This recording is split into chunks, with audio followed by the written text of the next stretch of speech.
दोस्तों आज बात करने वाले कांग्रेस के ऐसे 10 बड़े नेताओं के बारे में जिन्होंने कांग्रेस पार्टी छोड़ दी और उसके बाद वो बहुत पछताए, फिर कांग्रेस में वापस लौट आए। इनकी कहानियां किसी फिल्म की स्क्रिप्ट से कम नहीं है। जिनमें सदस्य नंबर 10 पर आता है जयंती नटराजन का नाम। दोस्तों जनवरी 2015 की बात है।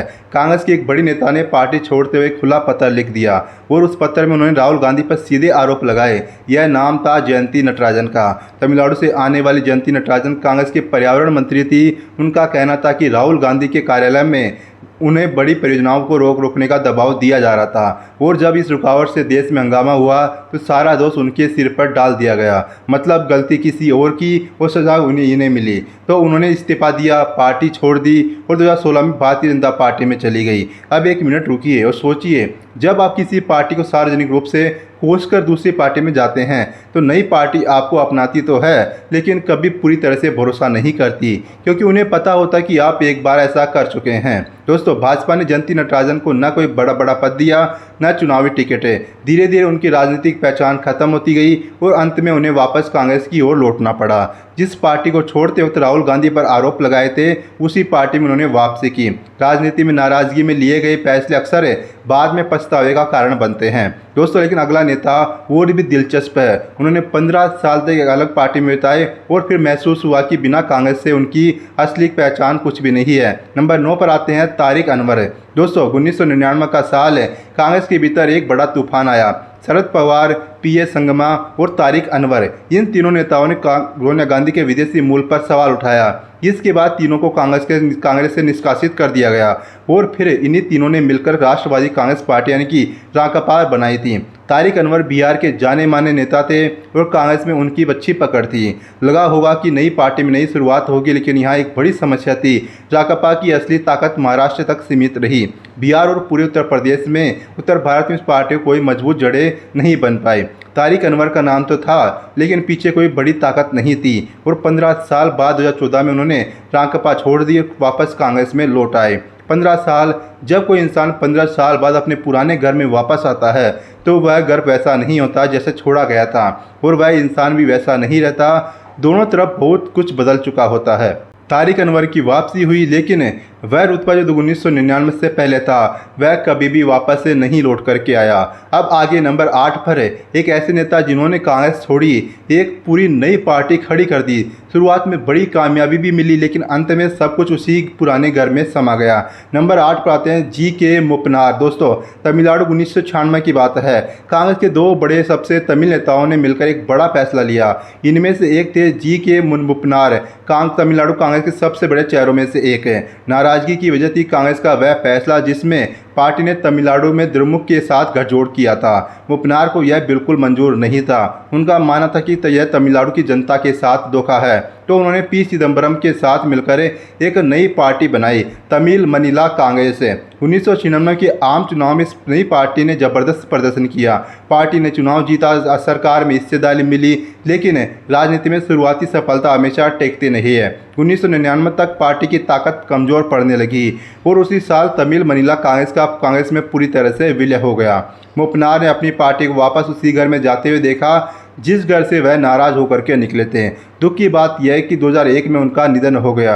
उस वापसी के वे फल वे खुद नहीं देख पाए। अगले नंबर पर केरल का एक ऐसा शहर है जो अपने राज्य की राजनीति पर दशकों तक राज करता रहा, लेकिन जब कांग्रेस छोड़ी तो वह पूरी ताकत कामिसा के लिए चली गई। दोस्तों नंबर 7 पर आते हैं के करुणाकरण का नाम। दोस्तों केरल में एक नाम था जो खुद ही एक संस्था था, के करुणाकरण। केरल के 2 बार के मुख्यमंत्री, केरल कांग्रेस के सबसे ताकतवर नेताओं में से एक है। इनका दबदबा ऐसा था कि कहा जा रहा था कि केरल कांग्रेस यानी कि करुणाकरण है, लेकिन उम्र के साथ पार्टी के भीतर उनकी पकड़ ढीली होने लगी। ओमन चांडी के नेतृत्व वाले गुट ने पार्टी में अपनी जगह बना ली। करुणाकरण को लगा कि जो घर उन्होंने खुद बनाया था उसी घर में उन्हें एक कोना दे दिया गया। 2004 में उन्होंने कांग्रेस पार्टी छोड़ दी और अपनी नई पार्टी बनाई, डेमोक्रेटिक इंदिरा कांग्रेस से। अब यहाँ एक बात जरूरी और गौर कीजिए, पार्टी के नाम इंदिरा कांग्रेस रखा गया, यानी खुद कोई असली कांग्रेस बताने की कोशिश है। लेकिन केरल की जनता ने यह नहीं माना। पार्टी चली नहीं। जो रुतबा दशकों की मेहनत से बना था वह कांग्रेस की छाया में था। उस छाया के बाहर वह रुतबा बेकार साबित हुआ। 2010 में करुणाकरण का निधन हो गया। केरल के सबसे ताकतवर कांग्रेसी नेता की जिंदगी का अंत अकेलेपन में हुआ। अगले नंबर पर एक ऐसा नेता जो 3 बार मुख्यमंत्री रहे और 89 साल की उम्र में पार्टी बदल रहे थे। नंबर 6 पर आते हैं एनडी तिवारी। अगर भारतीय राजनीति में कोई एक नेता था जो कभी थकता ही नहीं था तो वे थे नारायण दत्त तिवारी। दोस्तों, उत्तर प्रदेश के 3 बार मुख्यमंत्री और उत्तराखंड के पहले मुख्यमंत्री, 2 अलग अलग राज्यों के मुख्यमंत्री, एक ही इंसान। यह बात ही बता देती है कि वे कितने बड़े नेता थे। लेकिन उनकी राजनीतिक यात्रा में कई मोड़ आए। समय समय पर उन्होंने कांग्रेस से अलग रास्ते आजमाए, अलग अलग राजनीतिक समूह से जुड़े, लेकिन जब भी कांग्रेस की जरूरत महसूस हुई वह वापस कांग्रेस में लौट आए। 2009 में कांग्रेस सरकार ने आंध्र प्रदेश का राज्यपाल बनाया। यह उनकी लंबी वफादारी का इनाम था। लेकिन कहानी यहाँ ख़त्म नहीं होती। 2014 में जब उनकी उम्र 89 साल की थी तो उन्होंने एक बार फिर से पार्टी बदली और वो भारतीय जनता पार्टी में चले गए। 79 साल की उम्र में पार्टी बदलना, आम आदमी 79 साल में घर से बाहर निकलना छोड़ देता है और ये महाशय राजनीतिक दांव चल रहे थे। 2018 में उनका निधन हो गया। उनकी पूरी यात्रा एक सीख देती है। कांग्रेस में रहते हुए जो ऊंचाई मिली उससे बड़ी ऊंचाई उन्हें कभी भी नहीं मिली। दोस्तों, नंबर 5 पर आते हैं अर्जुन सिंह। दोस्तों, मध्य प्रदेश की राजनीति में एक ऐसा नाम जो ताकत का पर्याय था। अर्जुन सिंह मध्य प्रदेश के मुख्यमंत्री, कांग्रेस के बड़े स्तंभ इंदिरा गांधी के करीबी नेता। लेकिन 1980 के दशक के अंत में राजीव गांधी से उनके मतभेद इतने गहरे हो गए कि उन्होंने कांग्रेस पार्टी से दूरी बना ली। वह वीपी सिंह के आंदोलन के करीब आ गए। अब सोचिए, जो आदमी दशकों से कांग्रेस में था, इंदिरा गांधी का विश्वास पात्र इंसान था, वह अचानक कांग्रेस विरोधी आंदोलन के पास से नजर आने लगा। लेकिन कांग्रेस के बाहर अर्जुन सिंह वैसे नहीं चमके जैसे पार्टी के अंदर चमकते थे और जब कांग्रेस ने वापस बुलाया तो वह लौट कर आ गए। इसके बाद शुरू हुआ उनके करियर का सबसे यादगार दौर। 2004 में मनमोहन सिंह सरकार में वह मानव संसाधन विकास मंत्री बने और 2006 में उन्होंने केंद्रीय उच्च शिक्षा संस्थानों में अन्य पिछड़ा वर्ग के लिए 27% आरक्षण का ऐतिहासिक फैसला लागू किया। अगर वह कांग्रेस में नहीं लौटते तो शायद यह फैसला कभी नहीं होता।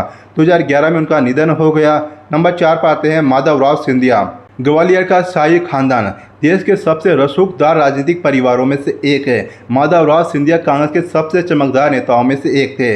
नागरिक उड्डयन मंत्री, रेल मंत्री और पार्टी में बड़ा रुतबा। लेकिन 1994 में उनके और कांग्रेस के बीच मतभेद इतने बढ़ गए कि उन्होंने एक बड़ा फैसला लिया।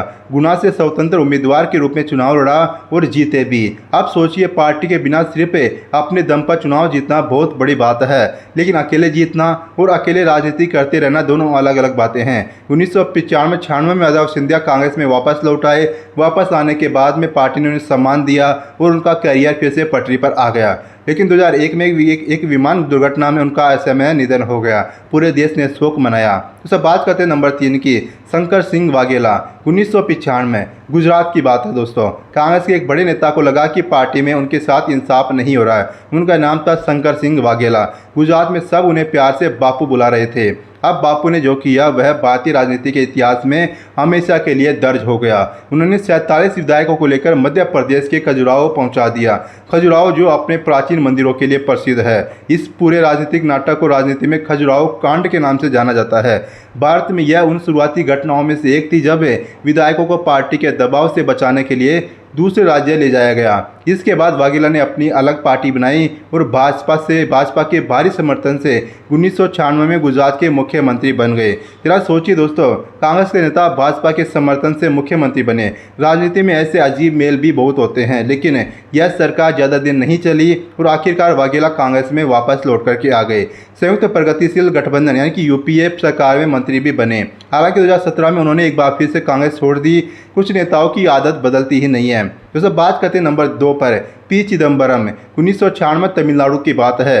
पी चिदम्बरम और जी के मुपनार दोनों ने मिलकर कांग्रेस को अलविदा कहा और एक नई पार्टी बनाई, तमिल मनीला कांग्रेस। वजह थी कांग्रेस का द्रमुक के साथ गठबंधन जो उन्हें मंजूर नहीं था। 1996 के चुनाव में यह नई पार्टी काफ़ी सफल रही। जब एच.डी. देवगौड़ा की संयुक्त मोर्चा सरकार बनी तो पी चिदम्बरम वित्त मंत्री बन गए। अब लग रहा होगा कि कांग्रेस छोड़ना फायदे का सौदा निकला, लेकिन थोड़ा रुकिए दोस्तों। 1998 में सरकार गिर गई, पार्टी कमज़ोर पड़ने लगी। 1999 में तमिल मनीला कांग्रेस में पूरी तरह से विलय हो गया। अब देखिए असली खेल है। 2004 में मनमोहन सिंह की सरकार बनी। पी चिदम्बरम इस बार कांग्रेस के नेता के रूप में वित्त मंत्री बने, यानी कि 2004 से 2008 तक वे वित्त मंत्री रहे। फिर 2008 में वे गृह मंत्री बने। 26 नवंबर 2008 को मुंबई पर आतंकवादी हमला हुआ। उसके बाद देश की पूरी सुरक्षा व्यवस्था को नए सिरे से खड़ा करने की जिम्मेदारी किस इंसान पर थी? वह थे पी चिदम्बरम। कांग्रेस में वापसी के बाद उनका करियर और ऊंचाई पर गया।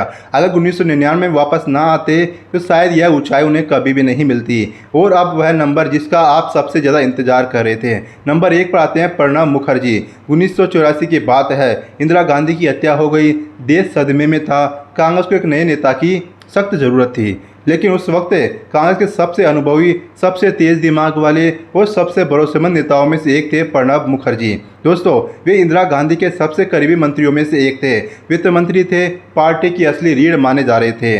कई लोगों का मानना था कि देश का अगला प्रधानमंत्री प्रणब मुखर्जी को ही होना चाहिए, लेकिन हुआ क्या? राजीव गांधी प्रधानमंत्री बने। ठीक है, नया नेतृत्व, नया दौर, यह समझ में आता है, लेकिन राजीव गांधी ने प्रणब मुखर्जी को अपनी सरकार में कोई भी महत्वपूर्ण पद नहीं दिया। वह इंसान जो सालों से देश की अर्थव्यवस्था चला रहा था, जिसने इंदिरा गांधी के साथ कंधे से कंधा मिलाकर देश को संभाला, उसे अचानक से किनारे कर दिया गया। जरा कल्पना कीजिए दोस्तों, आप किसी संस्था में 20 साल से हो, सबसे अनुभवी हो, सबसे काबिल हो, और एक दिन नया मुखिया आकर आपको एक कोने में बिठा दें। दुख कैसा होता होगा? प्रणब दा के साथ भी यही हुआ। 1986 में उनका धैर्य टूट गया। उन्होंने कांग्रेस पार्टी छोड़ दी और अपनी एक नई पार्टी बनाई। दोस्तों, बंगाल में सक्रिय रहे, लेकिन राष्ट्रीय स्तर पर यह पार्टी कोई बड़ा असर नहीं छोड़ सकी। अब सबसे ज़रूरी बात सुनिए दोस्तों, जब आप दशकों से किसी बड़े संगठन के साथ होते हैं तो आपकी पहचान उस संगठन से जुड़ी होती है। अकेले उस संगठन के बाहर वह पहचान बिल्कुल भी उतना काम नहीं पाती है। प्रणब दा को यह बात समझ गए थे।